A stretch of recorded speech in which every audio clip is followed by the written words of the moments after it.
What is up, guys? Welcome to my review for The Flash, Season 6, Episode 5, titled Kiss Kiss Breach Breach. This episode actually focuses around Cisco Ramon, which you could already tell by the episode title, even though he's not 5 anymore. This episode does make it so that he is still connected to that whole side of the show, but also this episode barely features any Barry Allen, and also it is kind of filler. Now, I did really like this episode, however, because of the lack of Barry, because it's kind of filler, and because of how it goes off from the Crisis and also Bloodwork storylines, except for like a little bit here or there, I do think it is the worst episode of the season so far. That doesn't mean it's bad at all, and in fact, it's not really that much worse than a couple episodes of this season. However, overall, I think that it is the weakest episode of the season so far, and I'll go over everything I liked and disliked about the episode in this review.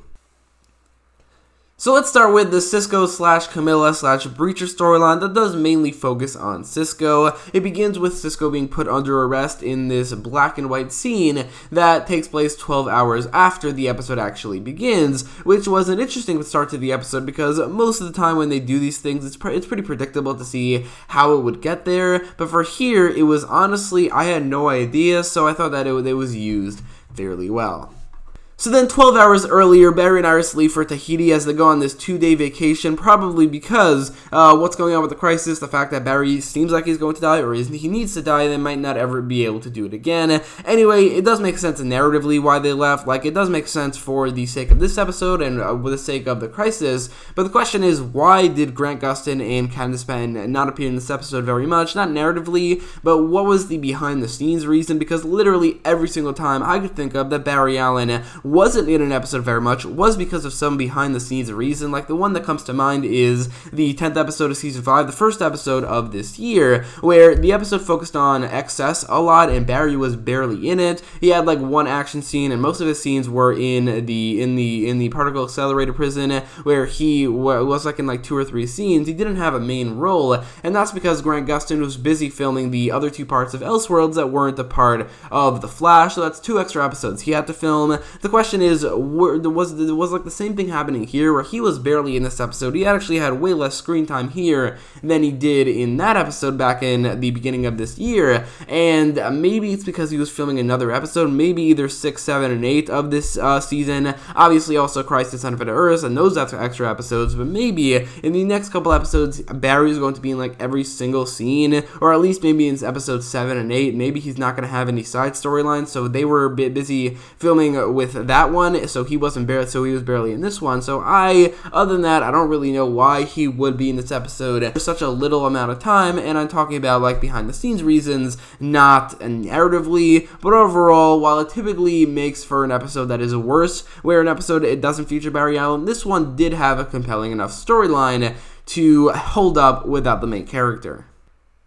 So anyway, then we go to Cisco's house where he and Camilla are going to sleep, but then it turns out that Cisco has this sleepwalking where he gets up and he's about to cut his hair, but then realizes that he's awake, and that is brought up later. It's a part of the mystery of what's going on here, as Breacher shows up and tells Cisco that Gipsy is dead. Now this is something that we all saw coming. Like, I didn't 100% know that Gipsy was going to die, but based off the synopsis of this episode, it was pretty clear that Gipsy was going to be killed off screen. There was technically a scene, but the actress didn't come back, and that's probably the reason they killed her off, probably because they couldn't bring the actress back, especially for Crisis on Infinite Earths, which is a crossover that, considering the stakes, considering her universe is being threatened as well, and her abilities to go from universe to universe, it wouldn't make sense for characters like Gipsy specifically to not appear. So because maybe they couldn't bring the actress back for some reason, maybe she's on another TV show or movie, I don't know, I didn't look it up, but I think that's probably why they killed her off screen. Now obviously that's the behind the scenes reason, but unlike the opposite of what I talked about with Barry, it makes sense behind the scenes, but doesn't make sense narratively. It's weird to kill off a character who was recurring for a while and then left off screen in a way that you can't even see her face. I mean, it wasn't off screen, but the actress didn't come back, so narratively it doesn't really make much sense, but at the same time, again, they couldn't bring the actress back, and it wouldn't make sense. It would make a lot less sense sense for her not to appear in Crisis Infinite Earths if she was alive. So overall, I think this was the right thing to do in terms of what to do with the character now that they can't bring the actress back, and it wouldn't make sense if she doesn't appear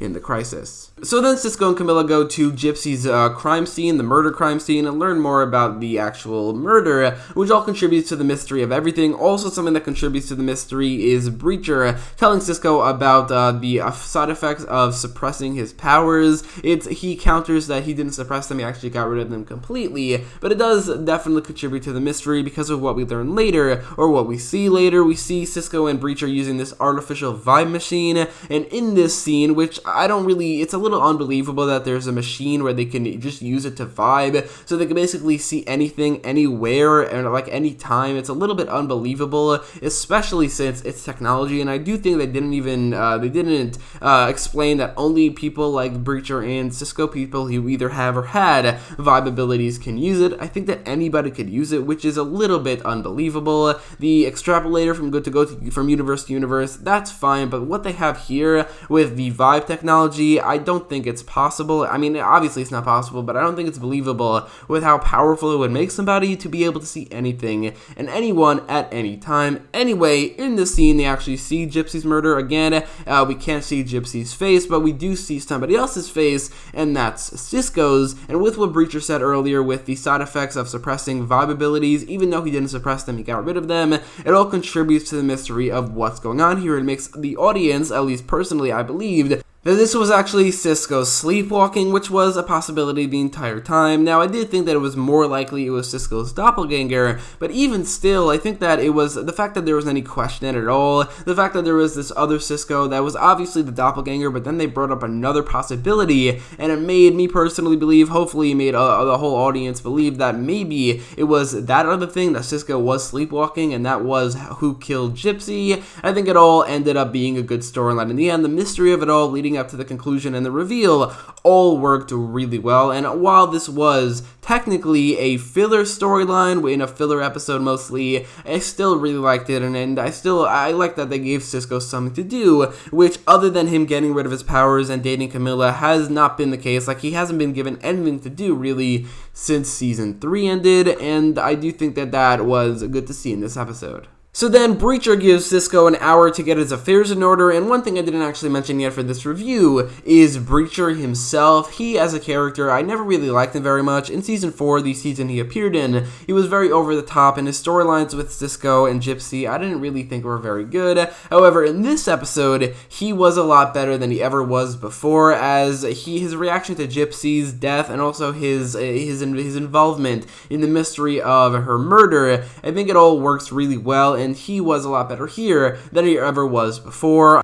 Anyway, Cisco uses this hour to trap the Breacher agency and goes to confront the murderer of Gipsy, which is revealed to be the Earth 19 version of Cisco, and it's revealed that the way he was actually able to kill Gipsy was that upon seeing Cisco's face, Gipsy hesitated in attacking him, so Cisco from Earth 19 was able to kill her with some sort of evaporation gun or something like that, which again was a good reveal. It worked really well. It was a little bit, even though it was clear that seeing a murderous version of Cisco that killed Gipsy, I mean, you would think it would be in some sort of counterpart, but because of what they told us in this episode, it was actually a pretty good reveal, and all in all, this was a good storyline. Then, after defeating the Earth 19 version of Cisco, then Cisco tricks the Earth 19 doppelganger, which was actually a pretty cool moment, and he gets arrested. There's also a scene of Cisco and Breacher talking about Gipsy, which is a part of the storyline I liked a lot, with Breacher actually reacting to that, but also with Cisco specifically, as he reacts to his ex's death now that he's with Camilla. It was an interesting dynamic that they added there. And then they also shots off the Barry, which is something I didn't even mention, which was funny in the beginning of the episode, and it contributed to his arc of becoming the team leader of Team Flash, if that's something that maybe could happen. But overall, basically everything in the storyline worked really well.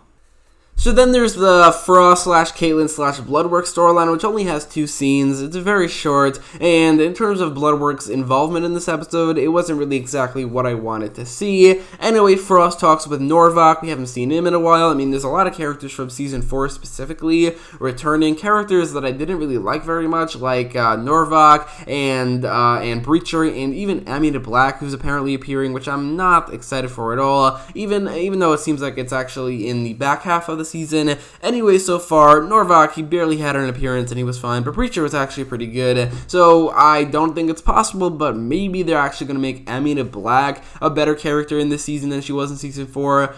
No, it's not possible. Anyway, this storyline where Frost talks with Norvok about Bloodwork, who killed somebody in Bloodwork's in Norvok's neighborhood, and Ralph shows up as well. And then actually, Caitlyn goes to talk with Ramsey, not Frost. Caitlyn, we haven't seen her in a while, and it was actually good to see her. And honestly, it would actually be a lot better if she becomes the main character, not Frost, and Frost actually only shows up in the fight scenes, because I think Caitlyn's a better character in that regard. Anyway, in this scene, Ramsey offers Caitlyn to join him and become immortal, like the 12th villain in a row to offer Caitlyn or Frost or Killer Frost to join their side. I mean, it's crazy. Literally, like, every single one of them does. But this was a pretty good scene, showing a bit of Bloodwork's motivation and his end goal. But overall, it was definitely not the strong point of this episode, as it was very short and not exactly what I wanted to see out of Bloodwork in this episode, after in the last one, he actually fully became Bloodwork, or at least is almost there.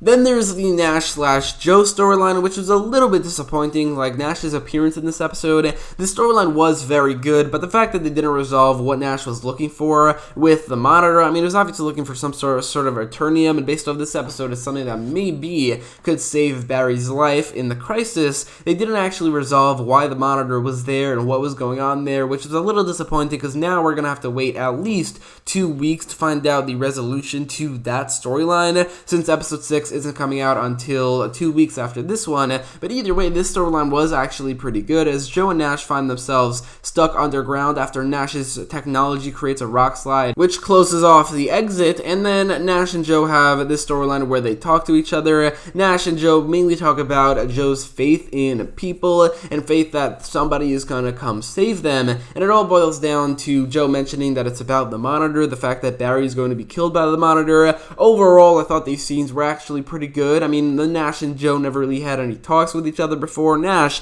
really never got close to any of the characters on the show at this point. I'm sure he will going forward, so seeing scenes with him and Joe was pretty cool. It all ends up with Elongated Man saving Joe. Ralph didn't really have much of a role in this episode, which is disappointing, because he actually mentioned the storyline that he had behind the scenes tracking down Joe, which him actually showing up and saving Joe actually does probably work better than actually seeing that storyline. But at the same time, Ralph had like no screen time in this episode, and in this storyline with him using his detective skills probably could have been something cool to see. But this actual scene with Elongated Man saving Joe and Nash, where he uses his powers, was really cool, because he literally never uses his powers, which isn't as noticeable as it is for some other characters. Namely, the ones I could think of off the top of my head are Citizen Steel from Legends of Tomorrow, or Martian Manhunter from Supergirl, because he doesn't like turn into another color or another form or anything, and even when he's out on the field barely using his powers, it doesn't really bother me that much.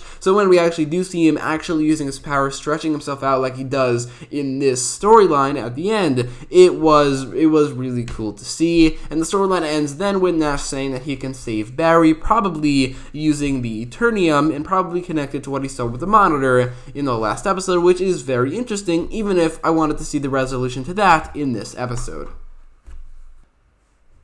In conclusion, this episode, while not really having Barry very much, and also straying away from the Bloodwork storyline and the Crisis storyline, as it only really has one scene for any of those things, or all three of those things have one scene each, basically, it still was a pretty good storyline, focusing on Cisco and giving him something to do in a pretty great storyline, a very interesting mystery, a murder mystery. It works really, really well. The Nash / Joe storyline was pretty good. The Frost / Bloodwork storyline was very short and not exactly what I wanted to see. And also with the Nash/Joe storyline, it was a little frustrating that they didn't resolve what they set up in the last episode with the cliffhanger. This episode still was overall really good, and while I do think it is the worst episode of the season, it is practically equal to 2 other episodes of this season, as I do give it an 8.5 out of 10. It's just ever so slightly worse than those other 2 episodes, in my opinion, but it is still pretty good.